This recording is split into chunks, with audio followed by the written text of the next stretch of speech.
ಸಖತ್ತಾಗಿದೆ. ಇದು ಐಸ್ ಕ್ರೀಮಲ್ಲಿ ಮಾಡಿದ್ದು.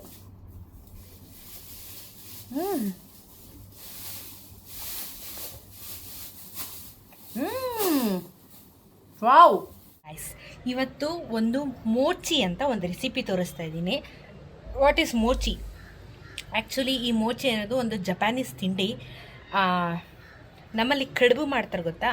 ಸೊ ಆ ಥರ ಮೋಚಿ ಅನ್ನೋದು ಒಂದು ಡೆಸರ್ಟ್, ಒಂದು ಸ್ವೀಟ್ ರೆಸಿಪಿ. ಆ್ಯಕ್ಚುಲಿ ಜಪಾನೀಸ್ ಅವ್ರದ್ದು, ನಮ್ಮದಲ್ಲ. ಸೊ ಈಗ ಸಮ್ಮರ್ ಸ್ಪೆಷಲ್ಲು ಒಂದು ಮೋಚಿ ರೆಸಿಪಿನ ಮಾಡಬೇಕು ಅಂತ ಹೇಳಿ, ಒಂದು ತುಂಬ ಅಂದರೆ ತುಂಬ ಈಸಿ ಆಯಿತಾ, ಆ್ಯಂಡ್ ತುಂಬ ರುಚಿಕರವಾಗಿರುತ್ತೆ. ಅದನ್ನು ಟ್ರೈ ಮಾಡಬೇಕು ನಾನು ಅಂತ ಹೇಳಿಬಿಟ್ಟು ಸೊ ಒಂದು ಮ್ಯಾಂಗೋ ಮೋಚಿ ರೆಸಿಪಿನ ಇವತ್ತು ಮಾಡ್ತಾಯಿದ್ದೀನಿ. ಮಾರ್ನಿಂಗ್ ಸೀಸನ್ ಇರೋದ್ರಿಂದ ಅದನ್ನು ಯುಟಿಲೈಸ್ ಮಾಡಿಕೊಂಡು ಒಂದು ಒಳ್ಳೆ ಮಾಡೋಣ ತಿಂಡಿ ಅಂತ ಹೇಳಿಬಿಟ್ಟು. ಸೊ ಆ್ಯಕ್ಚುಲಿ ಒಂದೆರಡು ಐಟಮ್ ಬೇಕಿತ್ತು, ಆರ್ಡ್ರ್ ಮಾಡಿದ್ದೀನಿ, ವೇಟಿಂಗು ಅವಾಗಿಂದ. ಸೊ ತುಂಬ ಈಸಿ, ಬಟ್ ಒಂದೆರಡು ಐಟಮ್ ಬೇಕಾಗುತ್ತೆ ಇದಕ್ಕೆ. ಮಾಡೋದು ಈಸಿ, ಬಟ್ ಐಟಮ್ಸ್ ಬೇಕು. ಸೊ ಇವತ್ತು ಮ್ಯಾಂಗೋ ಮೋಚಿ ಮಾಡೋಣ. ಒಂಥರ ಡಿಫ್ರೆಂಟಾಗಿರುತ್ತೆ, ನೋಡೋಣ ಹೇಗಾಗುತ್ತೆ ಅಂತ. ಡೆಸರ್ಟ್ ಆ್ಯಕ್ಚುಲಿ ಇದು. ತಣ್ಣಗೆ ತಿನ್ನೋದು, ಬಿಸಿಲಿಗೆ ತಣ್ಣಗೆ ತಿನ್ನೋದು. ಇವಾಗ ಬರಲಿ, ನಮ್ಮ ಬ್ಲಿಂಕಿಟಲ್ಲಿ ಆರ್ಡ್ರ್ ಮಾಡಿದ್ದೀನಿ. ಬ್ಲಿಂಕಿಟಲ್ಲಿ ಬಂದಮೇಲೆ ಶುರು ಮಾಡ್ತೀನಿ ಮ್ಯಾಂಗೋ ಮೋಚಿ. ಸೊ ಇದು ರೈಸ್ ಪೇಪರು, ಸರಿನಾ? ಇದು ರೈಸ್ ಪೇಪರಲ್ಲಿ ನಿಮ್ಗೆ ಆಲ್ರೆಡಿ ನಾನು ಒಂದು ರೆಸಿಪಿ ತೋರಿಸಿದ್ದೀನಿ. ಮ್ಯಾಂಗೋ ಮೋಚಿ ಮಾಡೋದಕ್ಕೆ ಇಂಪಾರ್ಟೆಂಟ್ ಆಗಿ ಬೇಕಾಗಿರೋದು ಈ ಒಂದು ರೈಸ್ ಪೇಪರು. ಸೊ ಇದು ನನಗೆ 85 ರುಪೀಸ್ಗೆ 10 ಶೀಟ್ ಸಿಕ್ತು ಬ್ಲಿಂಕಿಟಲ್ಲಿ. ನೀವು ನೋಡ್ಕೊಳ್ಳಿ, ನಿಮಗೆ ಆಚೆ ಸಿಗುತ್ತೆ, ನೋಡ್ಕೊಳ್ಳಿ, ಓಕೆನಾ? ಇದು ಏನಕ್ಕೆ ಅಂದರೆ ಬೇಸಿಕಲಿ ಒಂದು ಕೋಟಿಂಗ್, ಒಂದು ಲೇಯರ್ ಕೋಟಿಂಗ್ ಮಾಡೋದಕ್ಕೆ. ಈಗ ನಾವು ಬ್ರೆಡ್ಡು ಪರೋಟ ಎಲ್ಲ ತಿಂತೀವ, ಏನಾದರೂ ಸ್ಟಫ್ ಮಾಡಿಕೊಂಡು ದಪ್ಪ ಫ್ಯಾಟು ಅಂತ ಹೇಳ್ತಾರೆ. ಬಟ್ ಈ ಪೇಪರ್ ರೈಸಲ್ಲಿ ನಿಮಗೆ ಏನಂದರೆ ಏನೂ ಇರಲ್ಲ, ಫ್ಯಾಟು ಇರಲ್ಲ, ಫ್ಲೇವರು ಇರಲ್ಲ, ಎಂಥದ್ದು ಇರಲ್ಲ. So it's a plain rice paper, ಓಕೆನಾ? ಇದು ಮೇನ್ ಇಂಗ್ರೀಡಿಯೆಂಟು. ಇದಾದಮೇಲೆ ಮಾವಿನ ಹಣ್ಣನ್ನು ಸಣ್ಣಕ್ಕೆ ಹೆಚ್ಕೊಂಡು ಇಟ್ಕೊಂಡಿದ್ದೀನಿ. ಮಾವಿನ ಹಣ್ಣು ಸಣ್ಣಕ್ಕೆ ಹೆಚ್ಕೊಂಡು ಇಟ್ಕೊಂಡಿರೋದು. ನಿಮ್ಗೆ ಇಷ್ಟ ಬಂದಿರೋ ಬ್ರ್ಯಾಂಡು ಯೋಗರ್ಟ್ ತೊಗೋಬೇಕು, ಇಷ್ಟ, ಓಕೆನಾ? ನಾನು ಇದು ಮ್ಯಾಂಗೋ ಫ್ಲೇವರ್ ಆಗಿರೋದ್ರಿಂದ ನಾನು ಇದನ್ನು ಮ್ಯಾಂಗೋನೇ ತರಿಸಿದ್ದೀನಿ. ಮತ್ತು ವೆನಿಲಾ ಐಸ್ ಕ್ರೀಮ್. ಸೊ ಇದಿಷ್ಟು ಮೇನ್ ಇಂಗ್ರೀಡಿಯೆಂಟ್ಸ್ಗಳು. ಮಾಡೋದು ಸುಲಭ, ನಾನು ತೋರಿಸ್ಕೊಡ್ತೀನಿ. ಬಟ್ ಐಟಮ್ ಬೇಕು. ರೈಸ್ ಪೇಪರು ಇದಿಲ್ಲ ಅಂದರೂ ಪರವಾಗಿಲ್ಲ, ನೀವು ರೈಸ್ ಪೇಪರು, ಐಸ್ ಕ್ರೀಮು, ಮಾವಿನ ಹಣ್ಣು ಇದ್ರೂ ಮಾಡ್ಬೋದು. ನಾನು 2 ಥರ ಡಿಫ್ರೆಂಟಾಗಿ ಮಾಡಿ ತೋರಿಸ್ತೀನಿ ಇವಾಗ. ನಮ್ಮ ರೆಸಿಪಿ ಮಾಡೋಣ ಅಂತ ಅಂದರು, ನಿದ್ದೆ ಹೊಡಿತವ್ರೆ ನೋಡಿ ಗೈಸ್. ಇವಾಗ ನಾನು ಒಬ್ಬಳೇ ಮಾಡಬೇಕು ಗೈಸ್. ಇವಾಗ ನೋ ಹೆಲ್ಪ್, ನಮ್ಮಮ್ಮ ಫುಲ್ ನಿದ್ದೆ.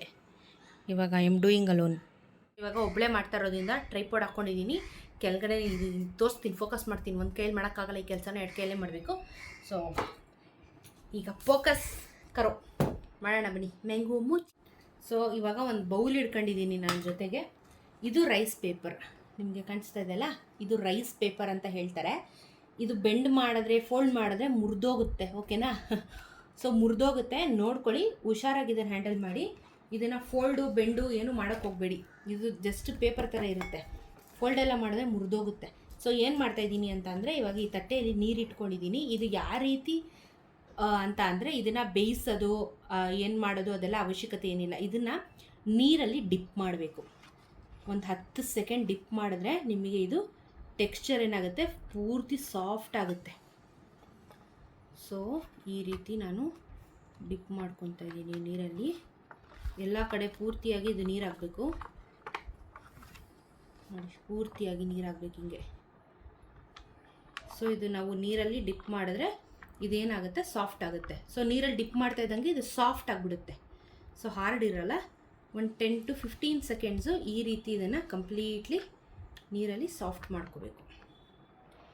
ಕುಡಿಯೋ ನೀರಲ್ಲಿ ಎಲ್ಲ ಕಡೆ ಸಾಫ್ಟ್ ಆಗಬೇಕಿದು. ಯಾಕಂದರೆ ಅದು ಜೀರ್ಣ ಆಗಬೇಕಲ್ವಾ. ಸೊ ಹಾಗಾಗಿ ನೀವು ಏನಾದರೂ ರೋಲ್ಸ್ ಎಲ್ಲ ಮಾಡ್ತೀನಿ ಅಂತ ಅಂದರೆ ನಿಮಗೆ ಬೆಂದರೆ ಇದು ಸಾಫ್ಟ್ ಆಗುತ್ತೆ. ಬಟ್ ಇವಾಗ ನಾವು ಇದನ್ನು ಹಾಗೆ ರಾ ಯೂಸ್ ಮಾಡ್ತಾ ಇರೋದ್ರಿಂದ ಸ್ವಲ್ಪ ನೀರಲ್ಲಿ, ಜಾಸ್ತಿ ನೀರಲ್ಲಿ ತೊಂದರೆ ಏನಿಲ್ಲ, ಪೂರ್ತಿ ಸಾಫ್ಟ್ ಆಗುತ್ತೆ ನೋಡಿ. ಓಕೆ, ಇವಾಗ ಇದನ್ನು ಎತ್ತುತ್ತಾ ಇದ್ದೀನಿ. ಇನ್ನೂ ಸಾಫ್ಟ್ ಆಗುತ್ತಿದ್ದು, ಇನ್ನೂ ಸಾಫ್ಟ್ ಮಾಡ್ಬೋದು. ಇದು ಒಂಥರ ಅಂಟಂಟು ಥರ. ಸೊ ನೋಡ್ಕೊಳ್ಳಿ, ಕಂಪ್ಲೀಟಾಗಿ ಹಿಂಗೆ ಸೋಕ್ ಮಾಡಿದ್ರೆ ಸಾಫ್ಟಾಗಿ ಹೋಗುತ್ತೆ. ಓಕೆ, ಸಾಫ್ಟ್ ಆಯಿತು ನೋಡಿ, ಹಿಂಗಾಗೋಯ್ತು, ಟ್ರಾನ್ಸ್ಪರೆಂಟಾಗಿರುತ್ತೆ. ಓಕೆ, ಇದನ್ನೇನು ಮಾಡ್ತಾಯಿದ್ದೀನಿ, ಬೌಲ್ ಮೇಲೆ ಈ ರೀತಿ ಹಾಕ್ಕೊತೀನಿ, ಸರಿನಾ? ಇಲ್ಲಿ ಸ್ವಲ್ಪ ಹಳ ಮಾಡೋಣ, ಸ್ವಲ್ಪ ಹುಷಾರಾಗಿ ಹ್ಯಾಂಡಲ್ ಮಾಡಬೇಕು, ಚೂರಿಂಗ್ ಅಂದರೂ ಒಡೆದೋಗುತ್ತೆ. ಸೊ ಬೇಸಿಕಲಿ ಏನು ಮಾಡ್ತಾಯಿದ್ದೀನಿ, ಫಸ್ಟು ಪ್ಲೇನ್ ಬೇಕಾದರೂ ಹಾಕ್ಕೋಬೋದು, ಇಲ್ಲ ಅಂದರೆ ಫ್ಲೇವರ್ ಆದರೂ ಹಾಕ್ಕೋಬೋದು. ನಾನು ಮ್ಯಾಂಗೋಗೆ ಮ್ಯಾಚ್ ಆಗಲಿ ಅಂತ ತರಿಸಿದ್ದೀನಿ. 1 ಸ್ಪೂನ್ ಫುಲ್ಲು ಇಲ್ಲಿಗೆ ಹಾಕ್ತಿದ್ದೀನಿ. 1 ಸ್ಪೂನ್ ಪೂರ್ತಿ ಹಾಕ್ತೀನಿ. ಆಮೇಲೆ ಸಣ್ಣಕ್ಕೆ ಹೆಚ್ಕೊಂಡಿರುವಂಥ ಮಾವಿನ ಹಣ್ಣು ನೋಡಿ 1 ಚಮಚ ಫುಲ್ಲು. ಓಕೆ, ಮತ್ತು ಇದು 1 ಸ್ಪೂನ್ ಫುಲ್ಲು ನೋಡಿ. ನಿಮಗೆ ಜಾಸ್ತಿ ಬೇಕಾದರೆ ಹಾಕ್ಕೋಬೋದು, ತೊಂದರೆ ಏನಿಲ್ಲ. ಸೊ ಇದನ್ನು ನೀಟಾಗಿ ಹಿಂಗೆ ಬೈಂಡ್ ಮಾಡಿಕೊಂಡು, ಏನಕ್ಕೆ ನಾನು ಈ ಬೌಲಲ್ಲಿ ಹಾಕ್ಕೊಂಡೆ, ತಟ್ಟೆಯಲ್ಲಿ ಹಾಕ್ಕೊಂಡ್ರೆ ಅಂದರೆ ಇದು ಸ್ವಲ್ಪ ಹಳ್ಳ ಆಗಬೇಕು. ತಟ್ಟೆಯಲ್ಲಿ ಹಾಕ್ಕೊಂಡ್ರೆ ಏನಾಗುತ್ತೆ, ಫ್ಲ್ಯಾಟ್ ಆಗುತ್ತೆ. ಹಾಗಾಗಿ ಇದನ್ನು ಇಲ್ಲಿ ಹಾಕ್ಕೊಂಡಿದ್ದೀನಿ. ಈಗೇನು ಮಾಡ್ತೀನಿ, ಇದನ್ನು ಫೋಲ್ಡ್ ಮಾಡ್ತೀನಿ. ಇದೇನು ಗೊತ್ತಾ, ಸ್ವಲ್ಪ ಹಿಂಗಂದ್ರೂ ಹರಿದೋಗುತ್ತೆ, ತುಂಬ ಕೇರ್ಫುಲ್ಲಾಗಿ ಮಾಡಬೇಕು. ನೀವು ಆ್ಯಕ್ಚುಲಿ ಇದ್ರ ಮೇಲೂ ಮಾಡ್ಬೋದು, ಏನು ತೊಂದರೆ ಇಲ್ಲ, ತಟ್ಟೆ ಮೇಲೂ. ಸೊ ನೆಕ್ಸ್ಟ್ ಒಂದು ತಟ್ಟೆಲಿ ಮಾಡೋಣ ಇರಿ ನೋಡಿ. ಬಟ್ ಅದೇ ಕೇರ್ಫುಲ್ಲಾಗಿರಬೇಕು, ಇಲ್ಲಾಂದರೆ ಕಟಾಗ್ಬಿಡುತ್ತೆ ನೋಡಿ, ಅಂಟುತ್ತೆ. ಓಕೆ, ಸೊ ತಟ್ಟೆಲೂ ಮಾಡ್ಬೋದು, ಹಳ್ಳ ಆಗಲಿ ಅಂತ ನಾನು ಹಂಗೆ ಮಾಡಿದೆ ಅಷ್ಟೇ. ಸೊ ನೀಟಾಗಿ ಇದನ್ನು ಫೋಲ್ಡ್ ಮಾಡ್ಕೊಳ್ಳೋಣ. ಓಕೆ, ಇದನ್ನು ಫೋಲ್ಡ್ ಮಾಡ್ಕೊಂಡಿದ್ದೀನಿ. ಇದು ಹುಷಾರಾಗಿ ಎತ್ತಬೇಕು, ಇಲ್ಲಾಂದರೆ ಹೊಡೆದೋಗುತ್ತೆ ನೋಡಿ. ಈ ಥರ ಆಗುತ್ತೆ, ಈ ಥರ ಕಾಣಿಸ್ತಾ ಇದೆಯಾ, ಈ ಥರ. ಓಕೆ, ಸೊ ಇದು ಒಂದು, ಇದು ಬೇಡ, ನಾನು ಇದರಲ್ಲೇ ಮಾಡ್ತೀನಿ. ಇವಾಗ ನಾನು ಇನ್ನೊಂದು ರೈಸ್ ಪೇಪರ್ನ ಒದ್ದೆ ಮಾಡ್ಕೊತಾ ಇದ್ದೀನಿ. ಇದನ್ನು ಬೇರೆ ಥರ ಮಾಡೋಣ. ಈಗ ನಾನು ಬೇರೆ ರೆಸಿಪಿ ಹಾಕಿ, ಬೇರೆ ಐಟಮ್ ಹಾಕಿ ಮಾಡ್ತೀನಿ. ಸೊ ಇದು ಕಂಪ್ಲೀಟ್ ಸಾಫ್ಟ್ ಆಗಿ, ರೈಸ್ ಪೇಪರಲ್ಲಿ ಯಾವುದೇ ರೀತಿ ಫ್ಯಾಟ್ ಇಲ್ಲ. ಮತ್ತು ಇವಾಗ ನಾನು ಮಾಡ್ತಾ ಇರೋ ತಿಂಡಿಯಲ್ಲೂ ಫ್ಯಾಟ್ ಇಲ್ಲ ಗಾಯ್ಸ್, ನೋ ಫ್ಯಾಟ್, ಹೆಲ್ತಿ. ನಾನು ಯೋಗಟ್ ಯೂಸ್ ಮಾಡ್ತಿದ್ದೀನಿ. ಇದೊಂಥರ ಮೊಸರು ಜಾತಿ ಬರುತ್ತೆ. ನೀವು ಫ್ಲೇವರ್ ಆದರೂ ಯೂಸ್ ಮಾಡ್ಬೋದು, ಇಲ್ಲ ಅಂತ ಅಂದರೆ ಪ್ಲೇನ್ ಆದರೂ ಯೂಸ್ ಮಾಡ್ಬೋದು. ಇದರಲ್ಲಿ ಫ್ಯಾಟಿನ ಅಂಶ ಕಮ್ಮಿ ಇರುತ್ತೆ. ಅಂದರೆ ನೀವು ವೆನಿಲಾ ಐಸ್ ಕ್ರೀಮ್ ಯೂಸ್ ಮಾಡ್ಬೋದು. ಸೊ ವೆನಿಲಾ ಐಸ್ ಕ್ರೀಮು ನಿಮಗೆ ಶುಗರ್ಲೆಸ್ ಸಿಗುತ್ತೆ. ನಿಮಗೆ ಯಾವ ಥರ ಬೇಕೋ ಆ ಥರ. ಇಲ್ಲ ನಾವು ಮಾಮೂಲಿ ಐಸ್ ಕ್ರೀಮೇ ತಿಂತೀವಿ ಪರವಾಗಿಲ್ಲ ಅಂದರೆ ಮಾಮೂಲಿ ಐಸ್ ಕ್ರೀಮ್ ಯೂಸ್ ಮಾಡ್ಬೋದು. ಸೊ ಈಗ ಇದನ್ನು ಕಂಪ್ಲೀಟ್ ಡಿಪ್ಪಿಂಗ್ ಸಾಫ್ಟ್ ಆಯಿತಾ, ಸಾಫ್ಟ್ ಆಯಿತು. ಇನ್ನೊಂದು ಚೂರು ಆಗಲಿ, ಇದೆಷ್ಟು ಸಾಫ್ಟ್ ಆಗುತ್ತೋ ಅಷ್ಟು ಒಳ್ಳೆಯದು. ಸಾಫ್ಟ್ ಆಯಿತು. ಈಗ ಹೀಗೆ ಎತ್ಕೋತೀನಿ ನೋಡಿ, ಟ್ರಾನ್ಸ್ಪರೆಂಟ್ ಹೆಂಗಿದೆ ಇದು. ಇಲ್ಲೇ ಹಾಕೋತೀನಿ ತಟ್ಟೆಲೆ. ಈಗೇನು ಮಾಡ್ತೀನಿ, ವೆನಿಲಾ ಐಸ್ ಕ್ರೀಮ್ ತೊಗೊಂಡಿದ್ದೀನಿ. 1 spoon vanilla ice cream, 1 spoon vanilla ice cream. Okay, ಇನ್ನೂ ಬೇಕಂದರೆ ಇನ್ನೊಂದು ಹಾಕೋಬೋದು, ತೊಂದರೆ ಇಲ್ಲ. ಸೊ ಇದನ್ನು ಹಾಕ್ಕೊಂಡು 1 ಚಮಚ ಮಾವಿನ ಹಣ್ಣು. ಓಕೆ, ಮತ್ತೆ 1 ಚೂರು ನೋಡಿ, ಏನಕ್ಕೆ ತಟ್ಟಲ್ಲಿ ಹಾಕಿದ್ರೆ ಅದು ಅಗಲ ಆಗೋಗುತ್ತೆ, ಲೇಯರ್ಸ್ ಬರಲ್ಲ ಅಂತ. ಸೊ ಇವಾಗ ಮತ್ತೊಮ್ಮೆ ಮ್ಯಾಂಗೋನ ಇದನ್ನು ಹಾಕೋತಾ ಇದ್ದೀನಿ, ಐಸ್ ಕ್ರೀಮು. ಸೊ ಬೌಲ್ ಇಟ್ಕೊಂಡ್ರೆ ನಮಗೆ ನೀಟಾಗಿ ಬರುತ್ತೆ. ಇದು ತಟ್ಟೆ ಆದರೆ ಹಿಂಗೆ ಸ್ಪ್ರೆಡ್ ಆಗೋಯ್ತು. ಓಕೆ, ಇವಾಗ ಏನು ಮಾಡ್ತೀನಿ, ಇದನ್ನು ಕವರ್ ಮಾಡಿಬಿಡ್ತೀನಿ.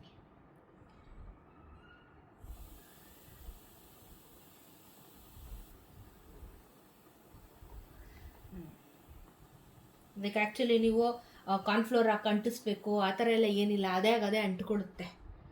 So look at this is ice cream. ವಾ ನೋಡಿ, ಐಸ್ ಕ್ರೀಮ್. ಓಕೆ, ಇದು ಮ್ಯಾಂಗೋ ಯೋಗಟ್ಟಿಂದ ಮಾಡಿದ್ದು. So yogurt. ಈಗ ಇದನ್ನು ನಾನೇನು ಮಾಡ್ತೀನಿ, 1 ಅವರು ಫ್ರಿಜ್ಜಲ್ಲಿ ಹಾಕ್ತೀನಿ. ರೆಫ್ರಿಜರೇಟ್ ಮಾಡಬೇಕು ಇದನ್ನು, ಫ್ರಿಜ್ಜಲ್ಲಿ ಇಡಬೇಡಿ, ಐಸ್ ಕ್ಯೂಬ್ ಆಗುತ್ತೆ ನೋಡಿ. ಆ ಕ್ಯೂಬ್ ಆಗೋ ಜಾಗದಲ್ಲಿ ರೆಫ್ರಿಜರೇಟ್ ಮಾಡಬೇಕು ಇದನ್ನು. ಸೊ ರೆಫ್ರಿಜರೇಟ್ 1 ಅವರ್ ಆದಮೇಲೆ ಇದನ್ನು ತಿಂದು ನಿಮಗೆ ಹೆಂಗಿತ್ತು ಅಂತ ಹೇಳ್ತೀನಿ. So I think it's going to be wonderful ನನ್ನನ್ನು ಕೇಳಿದ್ರೆ, ಯಾಕಂದರೆ ನೋಡೋಕ್ಕಂತೂ ಸಖತ್ತಾಗಿದೆ. ಸೊ ನೀವು ನೋಡ್ಬೋದು ಎಷ್ಟು ಚೆನ್ನಾಗಾಗಿದೆ ಅಂತ. ಸೊ ಇದು ಐಸ್ ಕ್ರೀಮ್ ಕರಗೋಷ್ಟೊತ್ತಿಗೆ ಫ್ರಿಜ್ಗೆ ಹಾಕ್ಬಿಡೋಣ. ಸೊ 1 ಅವರ್ ಬಿಟ್ಟು ಇದು ಫ್ರೀಸ್ ಆದಮೇಲೆ ನಿಮಗೆ ಹೆಂಗಿತ್ತು ಅಂತ ಹೇಳ್ತೀನಿ. ಓಕೆ, ಇದು ಇವಾಗ ಫ್ರೀಸ್ ಆಗಿದೆ ನೋಡಿ, ಗಟ್ಟಿಯಾಗಿದೆ. ಆ್ಯಕ್ಚುಲಿ ಕಟ್ ಮಾಡೋದು ಬೇಡ, ಹಾಗೆ ತಿನ್ನೋಣ ಅಂತ ಹಾಗೆ ಎತ್ಕೊತಾ ಇದ್ದೀನಿ. So let me try.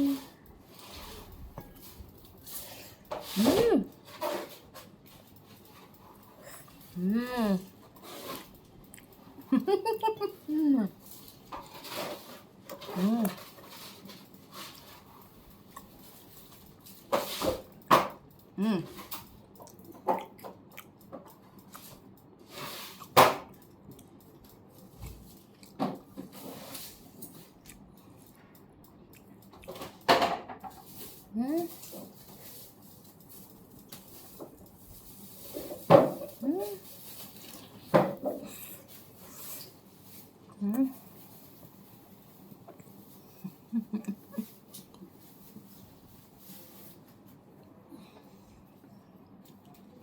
Cold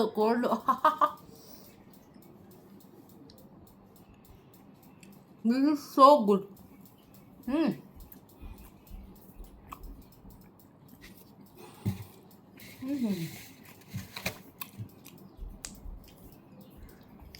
actually ಇನ್ನೂ ಸ್ವಲ್ಪ ಫ್ರೀಸ್ ಮಾಡ್ಬೋದು, ನಾನು ಆಲ್ಮೋಸ್ಟ್ 1 hour ಮಾಡಿದ್ದೀನಿ, ಇನ್ನೂ ಇರ್ಬೋದು. ಈಗ ಐಸ್ ಕ್ರೀಮ್ ಹಾಕಿದ್ವಲ್ಲ ಅದನ್ನು ಟೇಸ್ಟ್ ಮಾಡಿ ನೋಡೋಣ.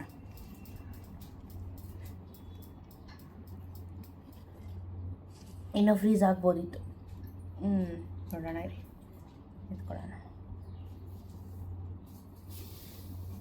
ಅಂಟ್ಕೊಂಬಿಟ್ಟೈತೆ,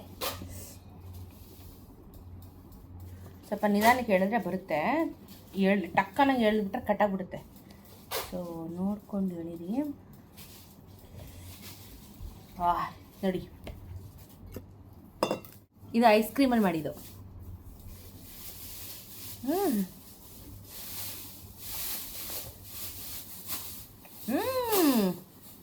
wow.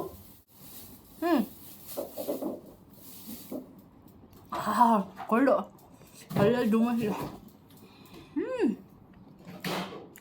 This is so good.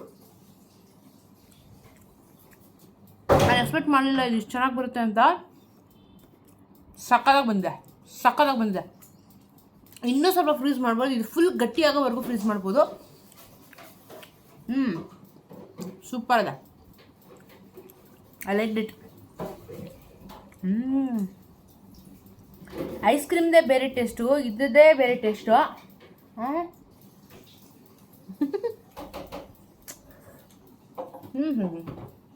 ಮಸ್ತಾಗಿದೆ. ನಮ್ಮಮ್ಮನ ಕೇಳ್ತೀನಿ, ಆ ರೈಸ್ ಪೇಪರು ಏನಾದರೂ ಫ್ಲೇವರ್ ಕೊಡ್ತಾ ಇದೆಯಾ, ಏನಾದರೂ ಬೇರೆ ಫೀಲ್ ಕೊಡ್ತಾ ಇದೆಯಾ ಅಂತ ನೀವು ಕೇಳ್ಬೋದು.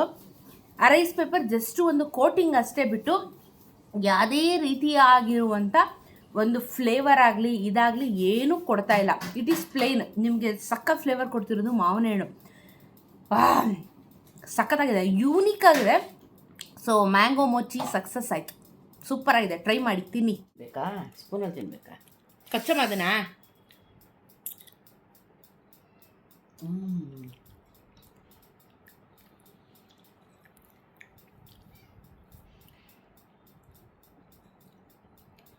ಹಣ್ಣ, ಜ್ಯೂಸಾ, ಐಸ್ ಕ್ರೀಮಾ, ಒಂದು ಗೊತ್ತಾಯ್ತಿಲ್ಲ. ಸಖತ್ತಾಗಿದೆ.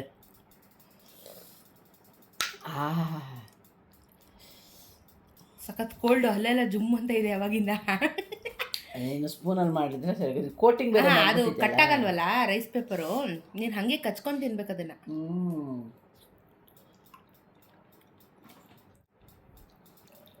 ಸಖತ್ತಾಗಿದೆ. ಇಷ್ಟ ಆಯ್ತಾ? ನಿದ್ದೆ ಮಾಡಿದ್ರು ಅಷ್ಟೊತ್ತಿಗೆ ನಾನು ರೆಡಿ ಮಾಡಿ ಕೊಟ್ಟೆ ತಿನ್ನಕ್ಕೆ. ಆ ರೈಸ್ ಪೇಪರ್ ಫ್ಲೇವರ್ ಗೊತ್ತಾಗ್ತಾ ಇದೆಯಾ ನಿಂಗೆ? ಆ ಫ್ಲೇವರ್ ಗೊತ್ತಾಗ್ತಿಲ್ಲ, ಒಟ್ಟಲ್ಲಿ ಅದೇನೋ ಒಂದು ಕೋಟಿಂಗ್ ಅಂತ ಗೊತ್ತಾಗ್ತಾ ಇದೆ. ಬಟ್ ಇದೇ ಫ್ಲೇವರ್ ಎಳೀತಾ ಇದೆ. ಐಸ್ ಕ್ರೀಮ್, ಮ್ಯಾಂಗೋ ಗೊತ್ತಾಗಲ್ಲ.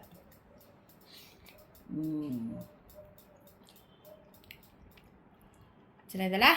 ಚಂದ. ನೀವು ಇದನ್ನ ಒಂದು 3 to 4 hours ಇನ್ನೂ ಫ್ರೀಸ್ ಮಾಡಿದ್ರೆ ಇನ್ನೂ ಗಟ್ಟಿ ಆಗುತ್ತೆ. ನೀವು ಅದನ್ನು ಮಾಡ್ಕೊಂಡು ತಿನ್ಬೋದು.